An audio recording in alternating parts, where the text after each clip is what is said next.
부동산 시장에 과거 금융위기급 충격이 터졌습니다. 경매로 넘어가는 주택이 18년 만에 최고치로 급증하고 있고, 주요 시중은행의 올해 상반기 주담대 연체액 규모가 6년 만에 최대치로 뛰었습니다. 무리해서 대출받은 영끌족들의 아파트가 경매 시장에 쏟아지고 있고, 고금리 상황이 지속되면서 결국 파산 상황에 이르고 있습니다. 법원 경매정보 등에서 지난 8월 신규 경매 신청 건수가 총 1만 149건으로 지난해 8월 8,833건 대비 15% 가까이 급증했습니다. 해당 수치는 지난 2006년 1만 820건 이후 8월 기준 18년 만에 최고치입니다. 경매 시장은 2021년 3분기부터 대출금을 갚지 못하는 매물이 급증하고 있으며, 지난해 연간 신규 경매 신청 건수도 4년 만에 10만 건을 초과했습니다. 올해는 8월까지 누적된 경매 물건이 8만 2,287건으로 작년 같은 기간 대비 25% 정도나 많은 수준입니다. 현 추세가 지속되면 올해 신규 경매는 12만 건을 넘어설 전망이며, 과거 2009년 금융위기 당시 12만 4,252건 이후 역대 최대가 될 가능성이 높습니다. 시장에서는 경매 신청 이후 실제 입찰까지 최대 1년 정도 걸리는 기간을 감안하면 올해 급증한 신청 물건이 올해 하반기부터 내년에 집중될 전망입니다.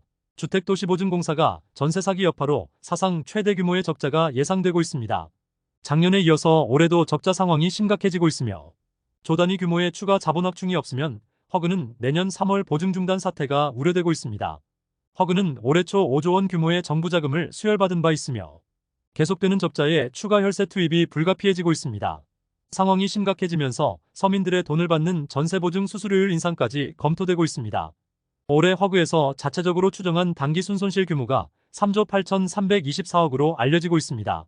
역대 최악의 적자를 기록한 지난해 최대 적자와 비슷한 수준이며, 시장에서는 오히려 작년보다 더 큰 적자 금액이 나올 수도 있다는 분석입니다. 주택도시보증공사는 지난 2022년 13년 만에 적자로 전환된 이후 3년 연속 적자를 기록 중입니다. 현재 허그의 위험성이 커진 상황은 집주인으로부터 떼인 전세금 때문입니다. 지난 2013년에 출시한 전세보증금 반환 보증은 세입자가 집주인에게 보증금을 돌려받지 못하면 허그에서 집주인 대신 세입자에게 전세금을 먼저 돌려주는 보증입니다. 그러나 나중에 경매 등을 통해서도 먼저 내어준 보증금을 온전히 돌려받지 못하면서 매년 급속도로 재정 상황이 악화되고 있습니다. 올해 8월 기준 허그에서 집주인 대신 돌려준 대위변제 전세금이 2조 7,398억 원에 달합니다. 더불어민주당 의원은 빈 곳간을 세금으로 채워놓으면 전세 사기범이 털어가는 구조라며, 전세보증금 반환 제도의 근본적인 개선과 채권 회수율 상승을 위한 전방위적 노력이 필요하다고 밝혔습니다. 국내 고용 지표들이 급속도로 악화되고 있습니다. 특히 좋은 일자리보다 임시직이나 단기 일자리 위주로만 고용이 증가하면서 장기적으로 경제 상황을 위협하는 불확실성이 커지고 있습니다. 눈높이에 맞는 일자리를 찾지 못하고 취업을 포기하는 사람들이 급증하고, 고용시장의 활력과 잠재 가치가 크게 하락하는 상황입니다. 고용노동부가 발표한 사업체 노동력 조사 결과 등에 따르면 지난 8월 기준 전국 사업체 종사자는 총 211만 7천 명으로 집계됐습니다. 작년 대비 0.6% 상승한 수치로 지난 2021년 3월 이후 최저치 증가폭입니다. 특히 우수한 일자리로 손꼽히는 상용근로자 증가율은 심각합니다. 8월 상용근로자가 1년 전 대비 0.3% 증가하는 데 그치면서 작년 11월 이후 계속해서 0%대의 낮은 성장률이 이어지고 있습니다.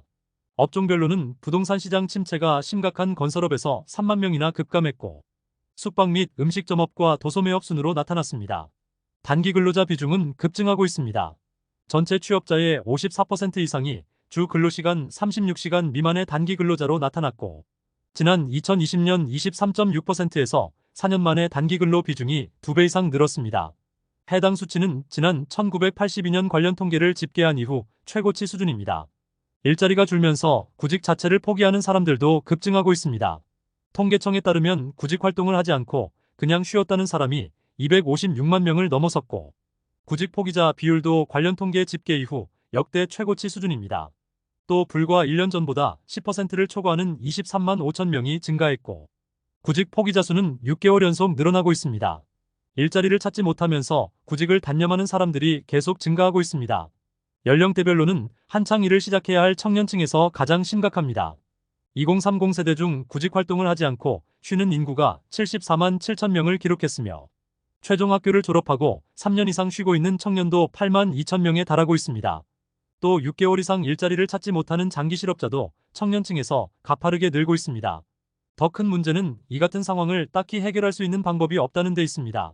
한 전문가는 현재 내수 회복 가능성에 대해서 획기적인 모멘텀이 생기기 힘든 상황이라며 기업들도 경기 회복에 대한 자신감이 없기 때문에 고용을 늘리기가 어렵다고 했습니다.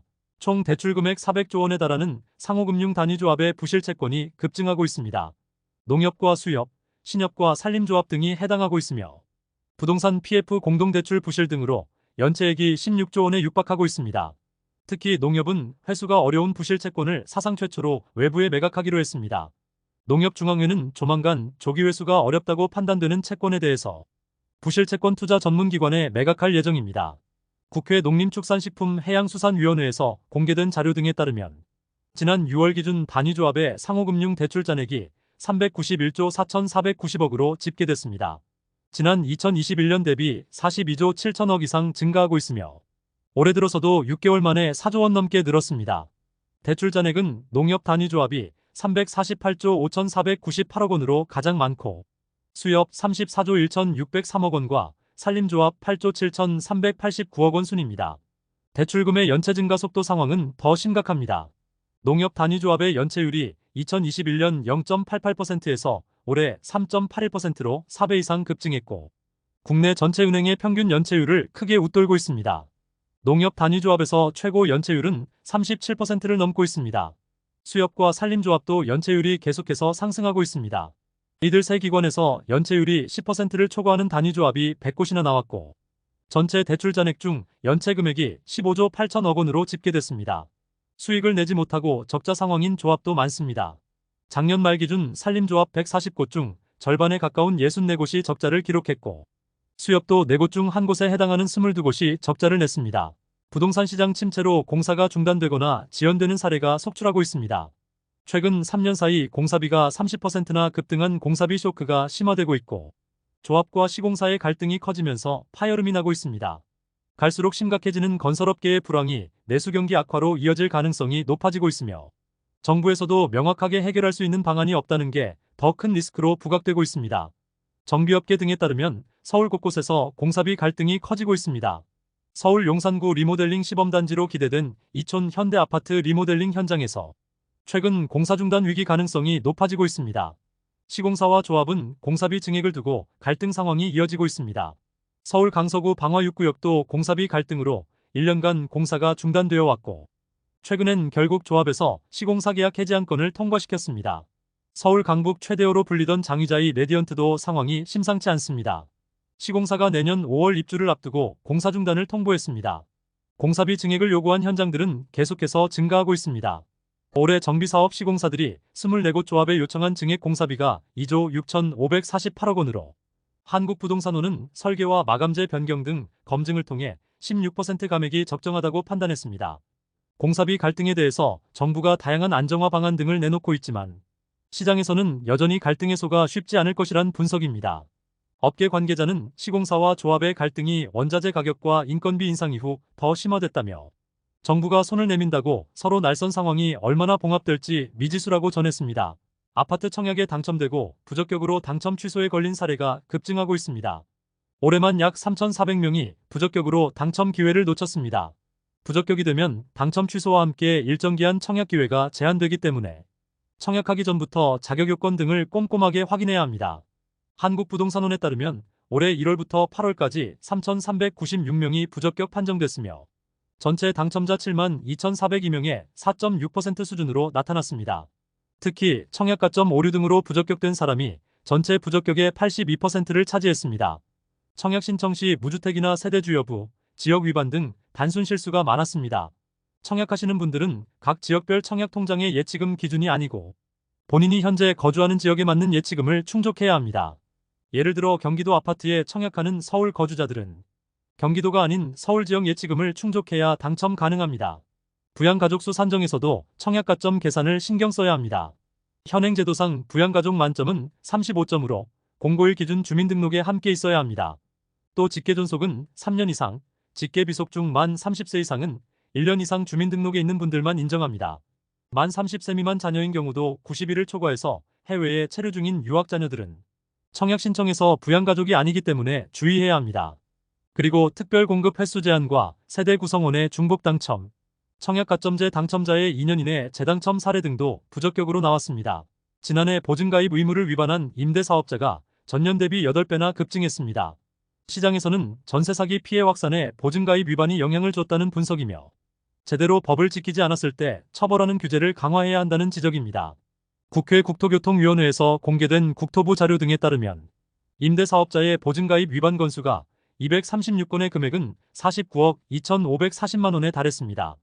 1년 전과 비교하면 최소 7배에서 8배 이상 급증한 수준입니다.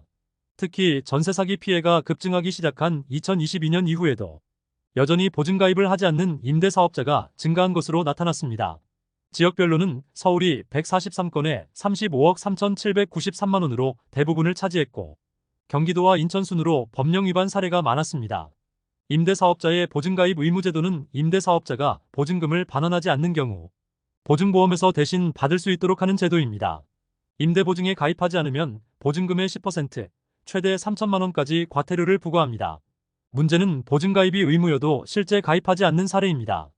관련 법령에는 임대사업자의 위반 행위가 다수의 주택에서 발각됐더라도 최대 과태료가 4,500만 원 수준으로 제한되어 있습니다. 실제 빌라왕 사건에서도 전국에서 주택 462호의 임대사업자로 등록되어 있었지만 보증보험에 가입한 건 44호뿐이며 나머지 418호에 대한 과태료가 4,500만 원인 셈입니다. 국토부는 전세 사기 피해가 급증하기 시작하면서 그제서야 가입 의무를 강화했습니다. 임대사업자가 보증보험에 가입하지 않으면 임차인에게 계약 해지권을 부여하거나 보증가입을 위한 주택가격 산정에서 공시가격을 우선 적용하도록 했습니다. 더불어민주당 의원은 과태료만 부과하는 수준으로 처벌이 진행되다 보니 임대사업자의 도덕적 해이 문제가 심각하다며 보증가입 의무 강화를 위한 제도적 개선 방안 마련이 필요하다고 밝혔습니다. 국내 가계대출자 157만 명이 연소득의 100%를 대출금 상환에 쓰고 있습니다. 사실상 최저생계비도 확보하지 못하는 상황으로 리스크가 커지고 있습니다. 지방은행들은 부실 채권이 급증하면서 사면초가 상황에 내몰리고 있습니다. 수익성 악화와 연체율 급등이 맞물리면서 분위기가 심각해지는 상황입니다. 국회 기획재정위에서 공개된 한국은행 자료 등에 따르면 올해 2분기 말 국내 가계대출자는 1,972만 명으로 집계됐습니다. 대출자 중에서 연소득의 70% 이상을 빚을 갚는 데 사용하는 대출자가 275만 명이며 특히 157만 명은 연평균 소득의 100% 이상을 원리금 상환에 사용하고 있습니다.